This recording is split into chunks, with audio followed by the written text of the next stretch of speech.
Πραγματικά σήμερα είναι μια εμβληματική μέρα, θα έλεγα.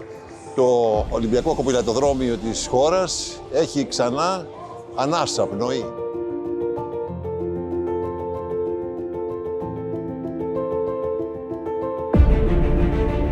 Η Ελλάδα έχει συνδεθεί με την κοπηλασία, έχουμε συνεχείς επιτυχίες και έπρεπε το σπίτι της κοπηλασίας να μείνει ζωντανό. Παραμελήθηκε πάρα πολλά χρόνια το 2004, αλλά τώρα με την πρωτοβουλία της Ελληνικής Ολυμπιακής Επιτροπής αλλά και την ισχυρή υποστήριξη των χορηγών μας, της Αλφα Bank, καταφέραμε και σώσαμε τον αγωνιστικό χώρο, τον στίβο, τον υγρό στίβο, που ήταν ήδη κατεστραμμένος, και βελτιώνουμε και συνεχώς τις εγκαταστάσεις διαμονής των αθλητών μας, γιατί πραγματικά εδώ είναι ένα κοινόβιο, οι αθλητές μένουν 300 μέρες το χρόνο και πρέπει να μένουν σε ένα χώρο με αξιοπρέπεια και σεβασμό για αυτό που δίνουν στη χώρα.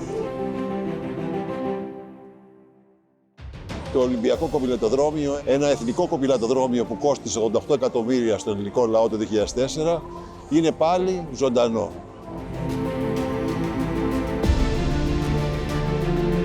Σήμερα είναι μεγάλη μέρα, η ανακαίνιση του κοπηλατοδρομίου μας.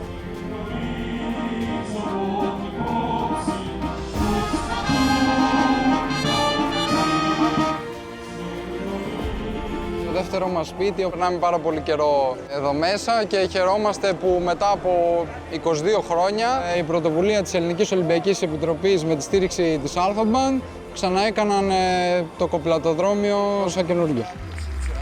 Καλησπέρα σε όλους, καλώς ήρθατε στο σπίτι μας. Και συνεχίζουν να στηρίζουν έμπρακτα τον έργο των αθλητών. Συνεργασίες που δίνουν προοπτική. Σήμερα είναι μια μέρα γιορτής, είναι μια μέρα χαράς και είναι μια μέρα συγκίνησης.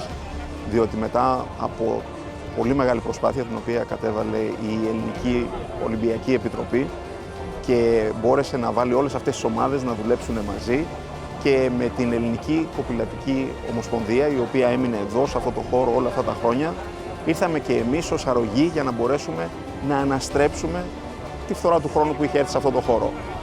Είναι τόσο μεγάλη υπόθεση να βλέπουμε σήμερα αυτό το χώρο ανακαινισμένο και να βλέπουμε πόσο οι αθλητές μας όχι μόνο θα προπονούνται, αλλά και θα προσεγγίσουμε πάλι αγώνες τόσο με ελληνικό χρώμα, ευρωπαϊκό και παγκόσμιο, όπως μας είπε και η Αντιπρόεδρος της Παγκόσμιας Ομοσπονδίας. And will, I promise you today, sign an MOU with the Hellenic Rowing Federation to bring more future championships back to Skinos.